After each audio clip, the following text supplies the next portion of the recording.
रत्नाकर सिंह जी, तो जो ताकत थी बीजेपी की वही कमजोरी बन गई है, रामकृपाल सिंह कह रहे हैं, और इसी कमजोरी को दूर करने के लिए बदलाव की प्रक्रिया की शुरुआत की गई है। लेकिन ये बदलाव क्या जो जनमानस है उसका मन बदल पाएंगे? देखिए विकास जी, ये जो बदलाव किया जा रहा है निश्चित रूप से संगठन के अंदर इनके जो नहीं काम करने वाले या जिनको जो जिम्मेदारी दी गई थी उन जिम्मेदारियों को नहीं पूरे करने वाले लोगों को हटा करके और संगठन में उन लोगों को जिम्मेदारी दी जाएगी जो जो काम करने वाले हैं। कहीं ना कहीं ये दर्शाता है कि संगठन में इनके जो है ऐसे लोग भी पड़े हैं जो काम नहीं कर पा रहे हैं, बीजेपी की उम्मीदों पे खरा नहीं उतर पा रहे हैं। और देखिए इनके आगे 2024 एक बहुत बड़ी चुनौती है। 2014 या 2019 को ले लीजिए, उससे दिगर है ये 2024 का चुनाव। और संगठन में तमाम तरह के बदलाव ये इशारा कर रहे हैं कि ये संगठन में फिर से जान फूंकने का काम ये करना चाहते हैं, जिससे कि जो इनकी छवि खराब होती जा रही है, धूमिल होती जा रही है। और दो राज्यों में ये हार चुके हैं, हिमाचल जैसा प्रदेश जहाँ पे कि इनके नड्डा जी जहाँ से बिलोंग करते हैं, अनुराग ठाकुर जहाँ से बिलोंग करते हैं, गृह राज्य में उनकी हार का सामना करना पड़ा। कर्नाटक में इतनी बुरी हार देखने को मिला।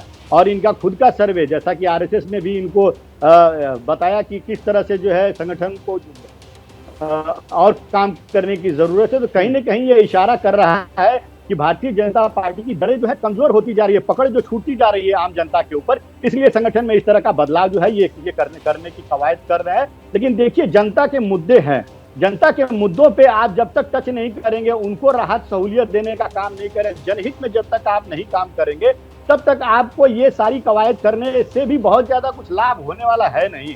क्योंकि 2014 में जनता आपसे पूछेगी कि महंगाई आपने कितना कम किया। जनता ये आपसे जरूर पूछेगी कि आज जो 10 रुपया सिलेंडर के भाव बढ़ने पे आप सड़कों पे उतर आते थे, आज 1200 सिलेंडर के दाम हो गए हैं तो आप सड़कों पे नजर नहीं आते। जनता ये जरूर पूछेगी कि 2 करोड़ रोजगार देने का वादा करने के बाद भारतीय जनता पार्टी आज प्रधानमंत्री जी 71 हजार नियुक्ति पत्र बांट रहे हैं, तो कहाँ गए आपके 9 साल में जो 18 करोड़ जो वादा किए थे आपने रोजगार देने के लिए। तो ये सारी मुद्दे हैं जो जनता के मुद्दे हैं, और इन मुद्दों पे भारतीय जनता पार्टी नाकामयाब रही है। और अगर इन मुद्दों को वो अगर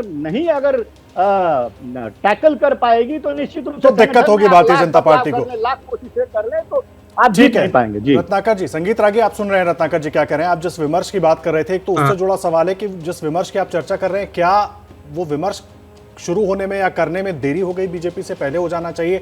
अब तो कुछ महीनों में चुनाव है 5-5 राज्यों में।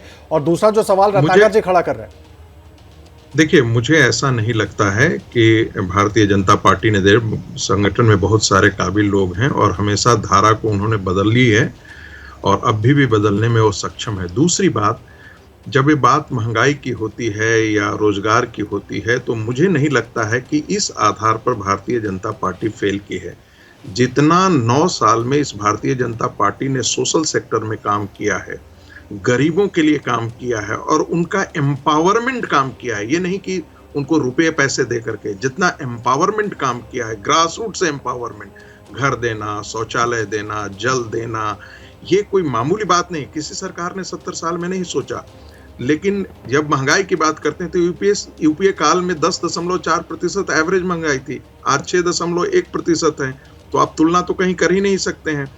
फिर भी मैं जो मुद्दा मैं बता रहा हूँ वो जरा इंपॉर्टेंट है सर। आम जनता तो तुलना करती है ना सर। ये जो रेवड़ी कल्चर है, ये जो रेवड़ी कल्चर बाजार में जाता है, हम 200 यूनिट बिजली, संगीत रागी साहब देखिए, रेवड़ी कल्चर जो है, हम 200 यूनिट बिजली फ्री कर देंगे, हम 2000 रुपया राशन, ये जो कल्चर है मुफ्तखोरी की, मैं इसे मुफ्तखोरी की कल्चर इसलिए बता रहा हूं कि आने वाले दिनों में आप ऐसी स्थिति सारे राज्य करना शुरू कर देंगे तो हमारी हालत की एक कहा जाता है कि यदि रेवोल्यूशन जरूरत से ज्यादा चबा ले तो वो अपने आप को खा जाती है, तो आपकी इकोनॉमी सस्टेन नहीं करते। लेकिन जो पार्टी लोकल लेवल पर है, क्षेत्रीय दल है, कांग्रेस आज क्षेत्रीय दल पर, उसके पास खोने के लिए कुछ भी नहीं है, वो राष्ट्रीय दृष्टि से सोचने के लिए मजबूर नहीं है, वो अपनी वजूद बचाने के लिए किसी भी स्तर तक जा रही है। ये बहुत गंभीर संकट है कि आप इकोनॉमी को, जैसे अमेरिका में आप देखते होइएगा कि लिबरल पार्टी, डेमोक्रेट्स जब आती है तो इकोनॉमी बढ़िया बना करके रखती है,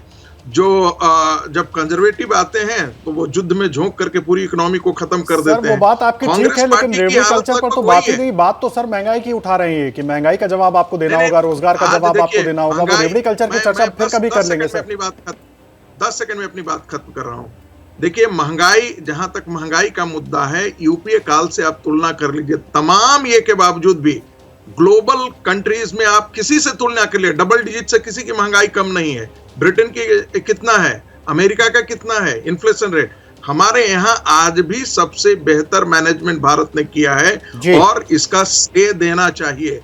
आप उसको श्रेय तो संगीत रागी जी जनता को देना था, लेकिन दो जगह के चुनाव में जनता ने श्रेय नहीं दिया है। क्या मजबूरी है मेरी, बताइए। मैं अभी आपको बताती हूँ कि मैंने ओए होए होए होए, नमकीन के चटकारे लेते हुए टकटकी मार के डिबेट शो को पॉज रिपीट कर करके देख रहे हैं जोगिंदर जी। इनकी तरह आप भी देखें अपनी फेवरेट डिबेट्स को रिपीट कर और डाउनलोड कीजिए एबीपी लाइव ऐप अपने स्मार्ट टीवी पर।